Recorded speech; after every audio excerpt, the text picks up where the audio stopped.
Oh, very good. Thank you so much. Thank Thank you. you.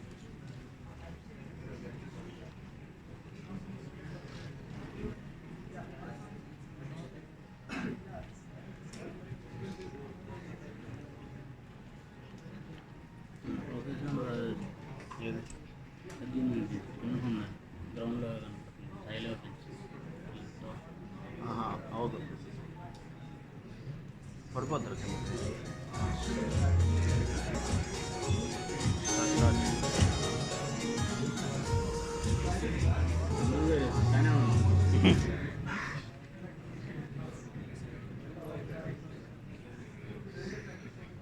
వెళ్ళిపోతున్నాడు ఈయన.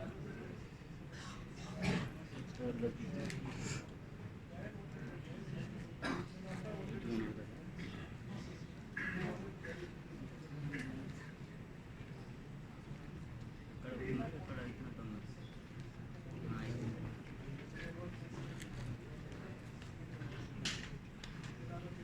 ఒక ఆయన ఉంటాడు ఈయన తర్వాత మేబీ నాకు తెలిసి.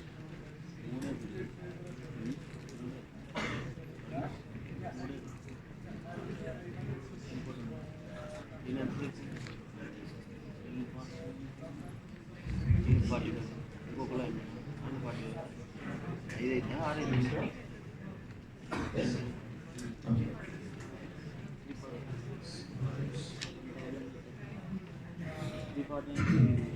So, hi everyone, welcome to the talk. It's about making retro 2D games with Unity. So if you're in the wrong room, you can just leave now. But please don't leave. My name is Aydin. I'm a software engineer. I've been making games for about 10 years now. I've been teaching in Iran's National Game Dev Institute for 7 years. I've been doing consulting 4. I don't know where that 4 is coming from, but just regular consulting. Maybe, I don't know. Okay. So these are pictures of some of my games. I honestly don't know how many games I've made so far. I've made games from AAA, AA mostly, Steam games to mobile premium games to hyper casual games, way before Unity actually. Some of them are native stuff, everything. So I'm good, I think. So first of all, I want to thank Unity for this opportunity for the talk. I can give here also, I gave a talk similar to this one last week at Unite India. It was a great opportunity to see the country, to see the culture, to see the people, the food especially. That's it. So who is this talk for? This talk is not so much beginner friendly. We won't be teaching Unity here. It's fine. I should stand here, right? I can move. So that's the point of it. This is an upper intermediate, upper beginner, lower intermediate kind of thing. It's mostly aimed to people who want to make games, hopefully, because from what I understood from Unite last week, most of you are making apps with Unity, mostly AR and VR stuff, but maybe make games with Unity, I don't know. It also can be used to make games. So it's very interesting to me. I haven't seen so many Unity developers that are not making games. So please make games.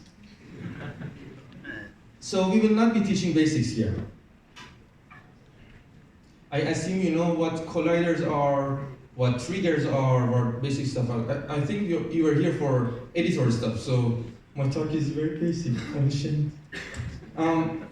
So how many of you know what is a retro game? About 1/3. Okay. So retro games or retro gaming is about playing games from systems that are counted as obsolete or discontinued, like older games with older graphics. I was having coffee yesterday at the couch, somewhere here, and some guy asked about my talk. I told him I like to make retro stuff in it, and he said, "Why we have like very good RTX graphics nowadays, but people play like Minecraft with them?" So we will address that thing here too. Just added this morning. So retro gaming is a very big thing actually. A lot of people are actually still playing games like this. Even for some of them it's nostalgic, but for some of them it is not. I see people liking pixel art games that are like very young. They were not born yet in like 80s or 90s, but they like pixel art games. Some like the aesthetics.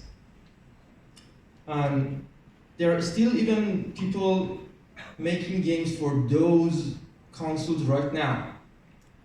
I was in Germany 2017. I saw people making games for Sega Genesis right now. So they buy and sell older stuff right now, so it's a big thing. I wanted to show some examples of the games we're trying to, or the looks we are trying to recreate with Unity right now. I brought some example games here. First one is Katana Zero. Have anyone played this? Nice.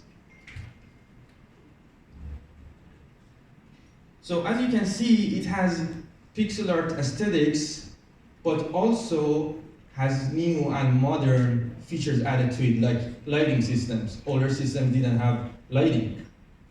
For some of you that you may not know, older systems didn't even have hard drives. So lighting system is so fancy.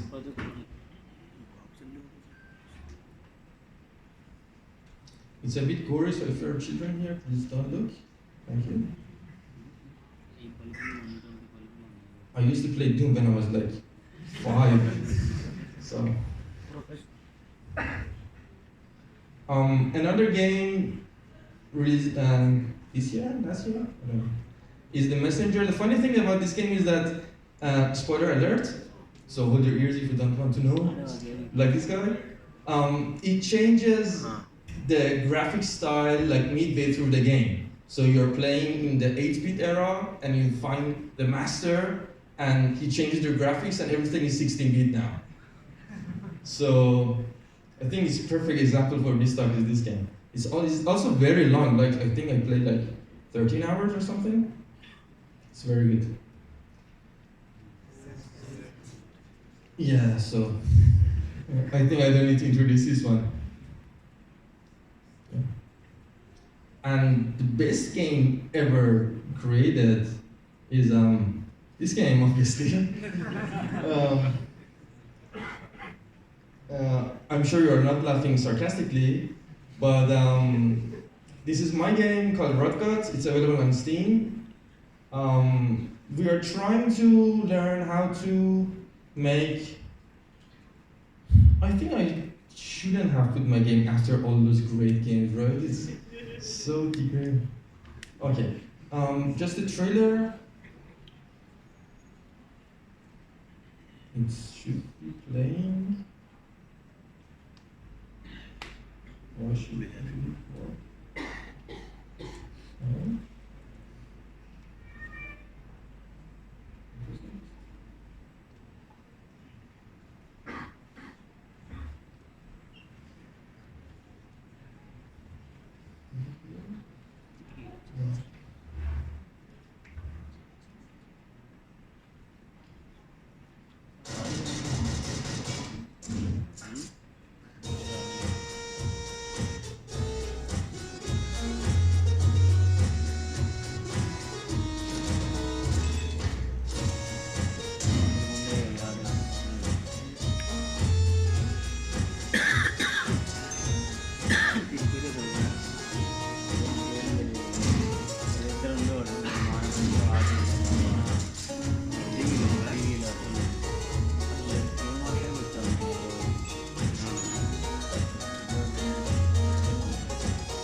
was actually made by a team of 5 guys. I'm just one of them. So I'm not saying I was a programmer. It's really interesting. So who did the program? Maybe watch this a couple more times, right? Yeah. I actually love this game very much. Oh, now you're working. No? Thank you. Okay. So, big question here. Why use Unity, which is a 3D engine, and there are some Unity guys here that attack me. Why use Unity to make a 3D game, to make a 2D game, rather than a 2D dedicated engine? I want to know your answers. What do you think one would use Unity to make a 2D game, especially a retro one, who is the complete opposite of what Unity is trying to push? They're pushing, HDRP, realistic lighting, and we are making some big chunky pixels. So why Unity? What do you think? You don't think? Or you don't know? Ease of use, I guess. Accessibility, If you take an engine like Game Maker, it severely affects in particle effects. Like particle effects are much better in Unity. right. Maybe. Okay, he's saying accessibility and other systems that Unity provide, like particle systems. Like with some engines, you have to write your particles in text and run the game, see how your text is turned out to be. So it's kind of not that intuitive. So yes, any other thoughts? There's a lot of your community-based support for Unity. Right. That's another good thing. I should update my slides just right now and relaunch it to add this. Because there are a lot of comments on forum posts or Slack overflow or Unity's forums or Unity answers or anywhere. If you sometimes write your exact question, sometimes you find the answer. And it's very good. For example, if you want to add another programmer to your team, it's easier to find a Unity programmer than some other engines. It's very good. Sometimes mid-development, you may lose your programmer, or you want to add another programmer. Sometimes post-launch, when their contract is over, you want to find someone to do some, updates, DLCs, or to other consoles. So, I think this was the best point. What's in my slides? Anyway, you should do the Unity talks next year. First one is portability. I like this one the most, and I put it on the top, because sometimes Unity is getting updated ahead of time. So before some X technology is announced, because they know a lot of people are using Unity, they talk with Unity team, and they start implementing stuff just before releasing it. So when the hardware is released, you already have the support. For example, probably I would think for next generation consoles, they may be already implementing support for next PlayStation, next Xbox. So another point is to use a 3D engine is 2.5D games. Games that are working in 2D environments, you can go forward or backward in Z-axis, but the objects are 3D. Like in some Mario games, like New Super Mario series, the objects are 3D, the coins are 3D, Mario himself is 3D, but the gameplay-wise, it's a 2D game. So if I want to use if I would use a 2D engine, I wouldn't be able to achieve that. Another point is you can have a laser beam here. It's funny to distract you.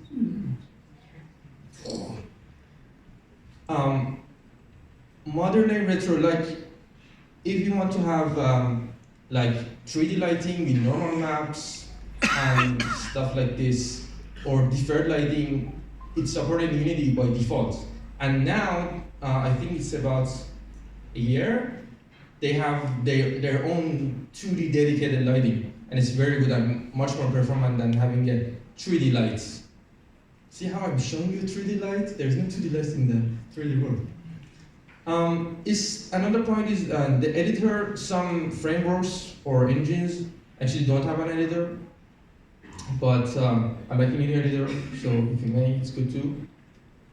Another point is Unity is using the same panels and subsystems for 2D games too. So if you already know 3D animation system, 2D model is very similar or uses the same panels or audio concepts or shaders.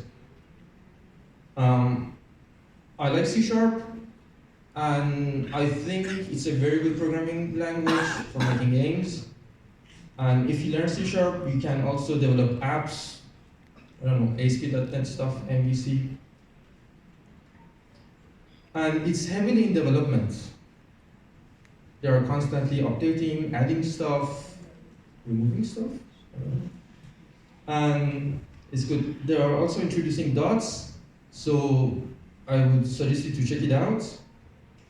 Also, more related to this talk is Project Tiny, which enables you to generate very small executable files for your project. If you're, for example, uploading to Facebook, or you want to make a small HTML5 game, the overhead size is much lower, much smaller. Yeah. I don't know what's this one. Just download it from somewhere. This present. Okay, so let's talk about 2D's Unity's dedicated 2D toolset. It consists of different parts. Sprites, tiles, tile sheets, brushes, collider tiles, and 2D lighting. I'm just reading them to you. If you're looking at your phone and paying attention, you should know. So does anyone know what is a sprite? Yes? A 2D texture which is optimized for games, or it used to be. Texture is optimized for games. That's a very good answer. What about tiles? Do you know what tiles? Yeah. Sprite textures that can be used in a, like replicated or copied in a large game. Okay. So why are you here? Okay. We'll talk about each and every one of them in a second. From 2019.2 forward, we have something called Lightweight Render Pipeline, which will be renamed soon and changed to Universal Render Pipeline, which gives us true 2D lighting, and it's very fast and efficient. It also supports normal maps, so if you want to have something like this, so as you see, we are making a 2D game here, but we have modern day lighting and shadows and God rays or volumetric lights or materials. See? Even character is lighted. See the head is lighter than the body. It's casting shadow on itself.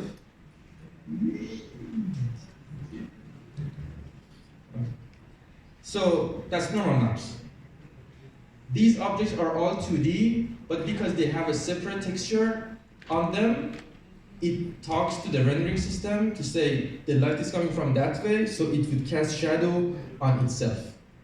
So we are not using 3D objects, but we have a 3D feeling, right? 3D aesthetics. Another part is coming very soon is shadows, because when you have lights, you need shadows, right? Funny enough, in computer graphics, when you have lights, it doesn't, like in real world, generate shadows. You have to do some work for shadows too. So it's coming, and it looks very nice. Another example for shading system, lighting system.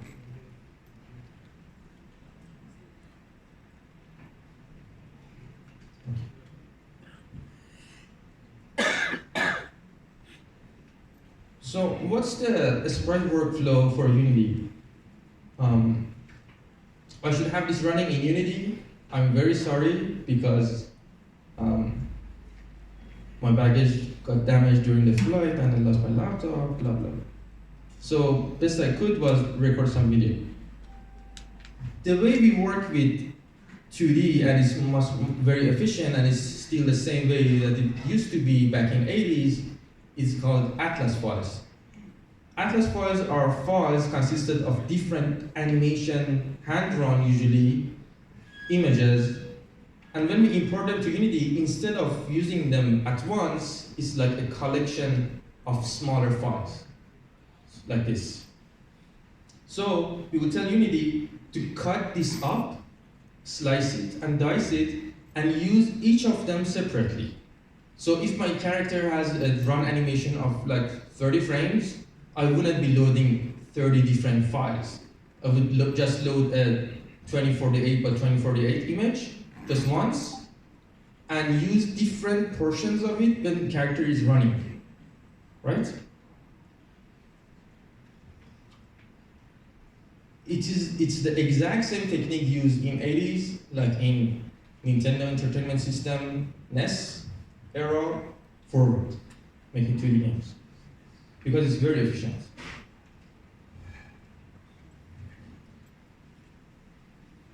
Do you know what would be the problem of loading like 20 different images rather than having one big file and slicing it up? Does anyone know? Better for the GPU, right? You have to just pass one texture to the GPU. That Right. works. Right. Exactly.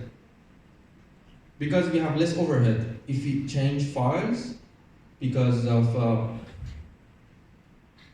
changing of materials, changing the GPU pipeline. Before this, we had to use quads and slap files on them and cut this in code, which was not that nice.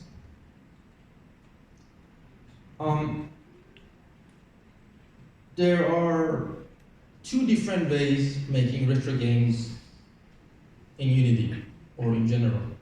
One is using a physics system like this one that Unity has.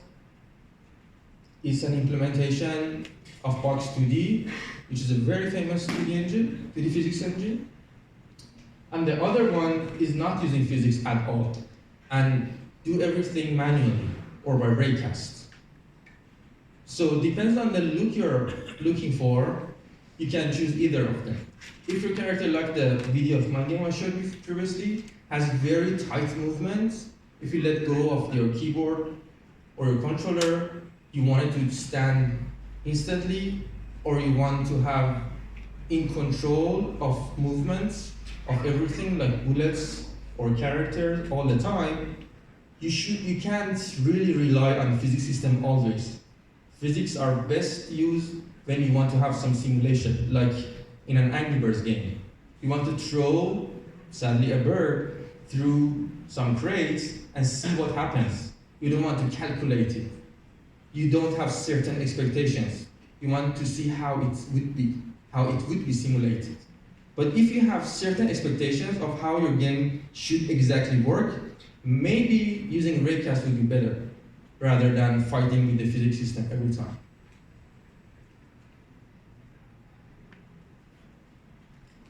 But if you want to go with raycast, please read Unity's manual, because there are some stuff you should do to avoid losing performance. Like each object with the collider moving should have a rigid body or stuff like that. Just read the manual. I didn't. I learned it the hard way. Don't do that. Animation system is the same too. It uses the same animation system Unity uses for 3D, which is frame by frame.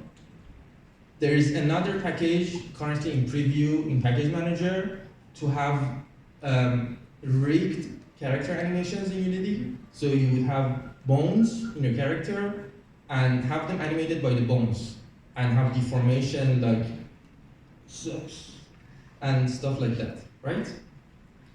But for retro games, we usually just want to change frames.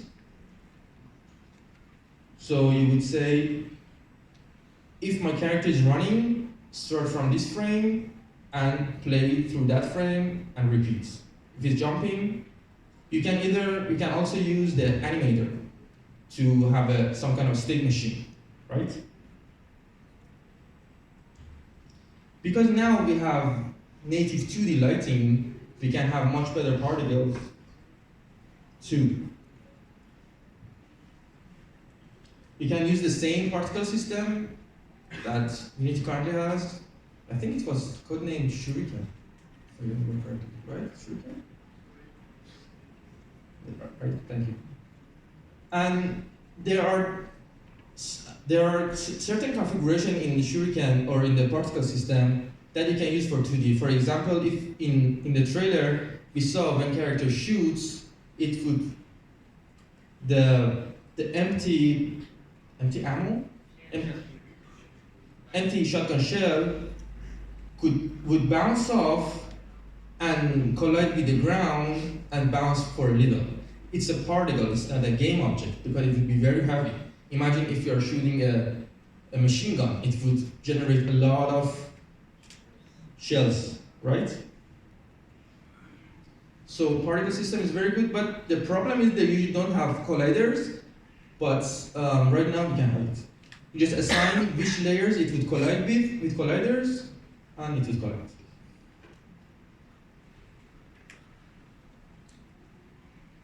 So, when you start importing your files or graphic files into Unity, they don't look good. Let's see why and how to fix it. First thing is pixel perfectness, which is every pixel in your drawing program or how your artist designed should represent as just one pixel in your final exported platform, like Windows exe file or Android. Some games don't care about this, honestly, and it's like a rabbit hole to have this perfectly as possible, like in 3D engines. But the least you can do is this. First of all, use these configuration files. You would say filter mode to point, so Unity wouldn't filter it at all. You would change max size to whatever your file is, and a little bit more, the largest number larger than your texture file. And resize algorithm to avoid compression deformations. And we absolutely want no compression whatsoever. Okay, this would make sure that the files would work in Unity as we would see them like in Photoshop or any drawing program, right? If you don't do that, Unity would think it's a texture file or a material, or a texture file, I'm sorry, so it would apply all kinds of different filters to make it sure it's not like pixelated. But what we want here is pixelation, right? So hopefully this saves you some headache. So the first part was how to import files to make them work well in Unity. The other part is how to look at them, because it's a separate problem. Right now we have a package in Package Manager called 2D Pixel Perfect. If you don't know, Package Manager is like a plugin system for Unity. So instead of waiting for them to update and fix stuff for the next release or minor release, maybe they would update that certain aspect, and you could just have this or update it, and it would make the installation of Unity fun. So there is a package called 2D Pixel Perfect. You would download and install it, and it would make sure that it would be like a component you would add to your camera system. So what it does is you tell it your reference resolution for your art is about like 320 by 180 here. So it would render the whole game to a render, to a texture, and instead of working normally, you would see that texture on the screen. So it would work as a render to texture kind of thing. Before this, we had to do this manually, but right now, we have a package and it works perfectly. If you want, you can have pixel snapping, which I'll explain in next slide. So here's pixel snapping if you don't want to. So one of the things this package fixes for us is when we want to rotate our sprites. Because sprites, when they're looking horizontally, they're fine. But if you want to rotate them, they will look like this. And it's plain wrong. Because it shows we are watching the game on a very high resolution. So there are a lot of pixels here. What we want is this. To make sure we have, or we used to have, or seem to have much less pixels on the screen. So this is one of the advantages of using this package.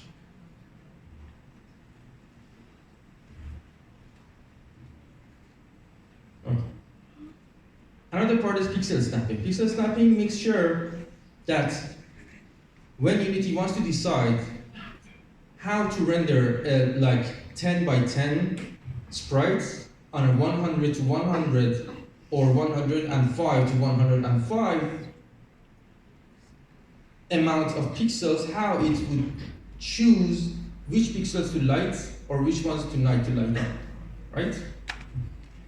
It's, some people don't even notice it, but if you're like crazy, you would know, like this one and this edge, see?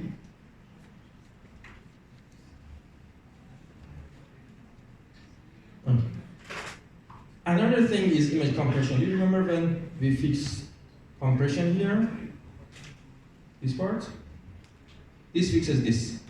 It loses some of details in your art. Because our files is so small, it would prevent a lossy compression of files. So it's the difference between having a bitmap file or a JPEG file. JPEGs are very good. They look relatively good, but if you zoom enough, you see the artifacts. This would prevent all the artifacts in a file. And it's not that noticeable in high resolution images, that's why it's very widely used, JPEG files. But if your art is like just 10 by 10 pixels, any artifact is very much noticeable, right? So this would fix it, this would prevent it. This would, for max size, we're running out of time. So max size also prevents another artifact, as you can see. I'm sorry.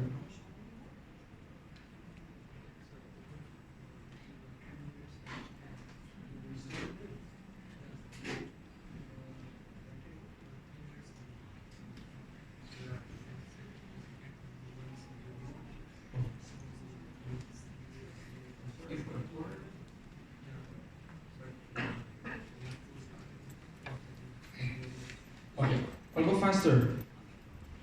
So,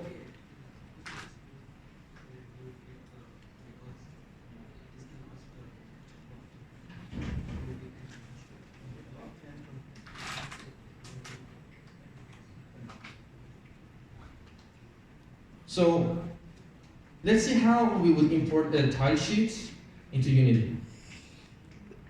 Remember at the first of the talk when we talked about bringing in a very big file and chopping it up.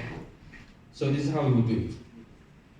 So usually pixel artists would put files like this online, so they're not different pixels, different files, they're just one big chunk of files. Or if you go to sites like sprite resources, sprite-resources.org, I think, you could see asset files of almost all 8-bit or 16-bit games there too. So maybe if you want to prototype with, I don't know, maybe Mega Man's art style, you could grab all textures.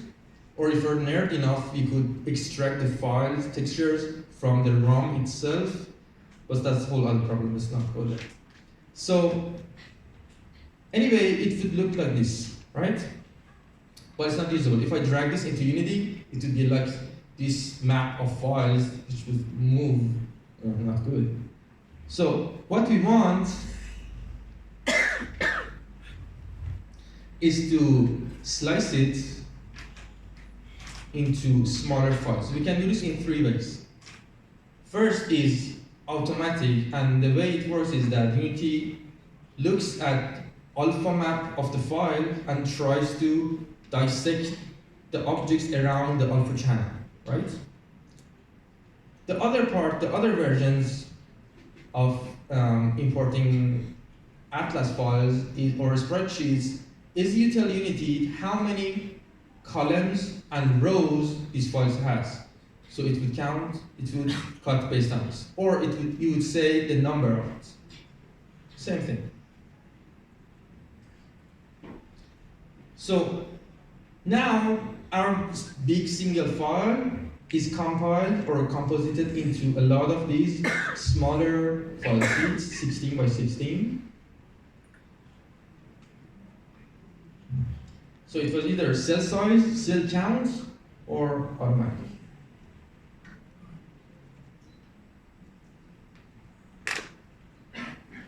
Now we can use brushes to paint levels.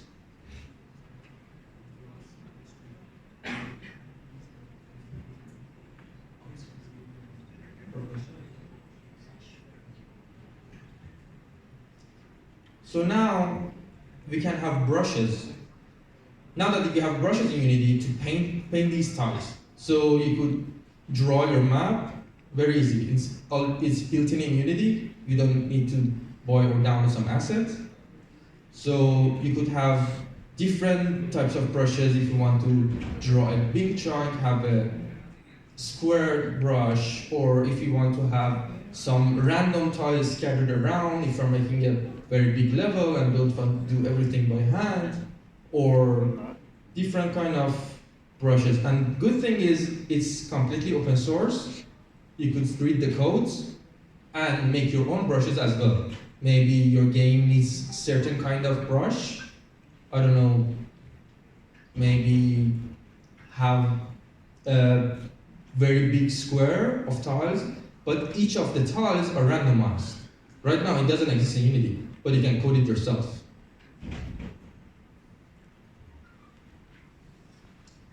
And you can have different layers, and good thing is they can have different tile sizes. So if your base art file is like 10 by 10 pixels, your whole game doesn't need to be forced into 10 by 10 pixels. You can have different layers, different tile maps with different sizes. That's very good.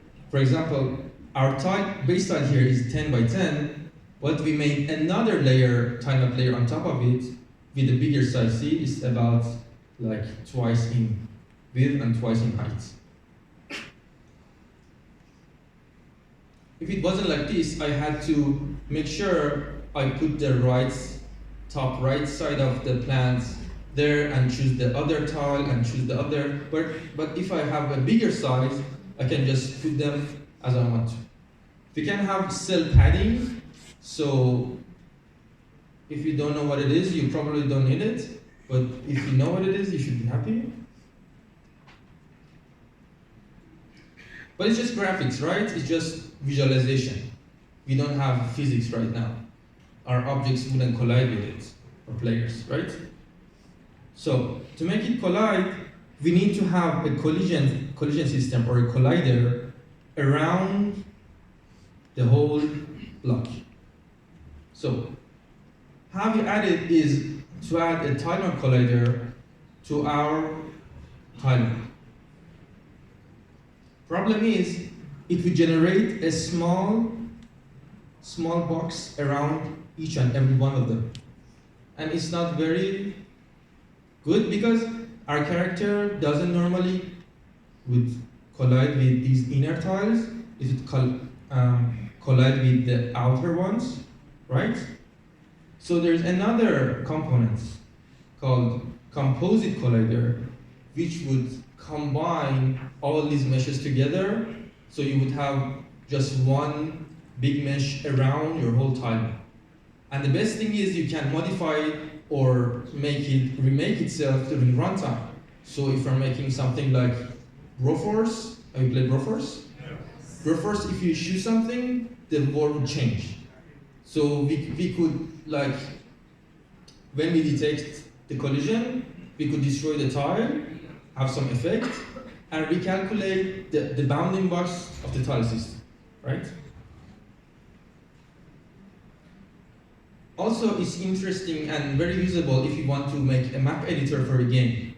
So players would be able to draw their map and during runtime, and the game would work. So here's the demo of how it works.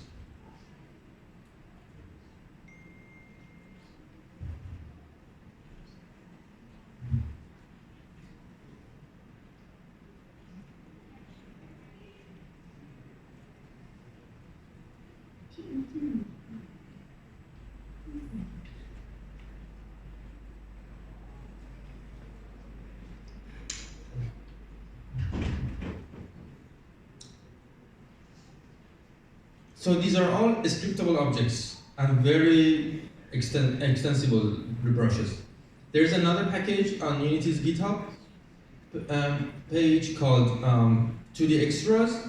You can download all additional brushes made by Unity, like randomized brushes, sprays, line tools, and read their code and see how they work. If you want to have a tile, if you want to have a brush that would insert prefabs instead of tiles, you could have this too. Imagine, like in Mario, if you want to have coins on the screen, coins are not tiles, they are objects. So you would need a special kind of brush to let you put prefabs on the screen, right? Another very nice things to have is rule tile. It's the tiles that change.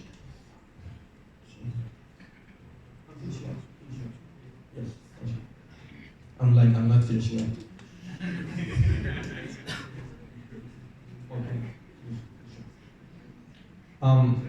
Rule tile is how your tiles would change their behavior or their appearance based on the adjacent ones. So imagine in Broforce, if you destroy one part of the tile, you want it to have maybe change its form. So they're good. Animated tiles, blah blah blah. Also try, I think currently Unity has 3 different micro games. There's a platformer one you could just download. It's a very good tutorial, and you can apply all the things you've hopefully learned here about tile maps to make levels for it and mod it and upload it to Unity site. Keep making good games. Thanks for listening. Thank you. We ran out of time. I'll be outside and answering your questions if I know their answers. This is my Twitter. I'll post the slides online. Just wait. I would love to have a quick selfie with you if possible.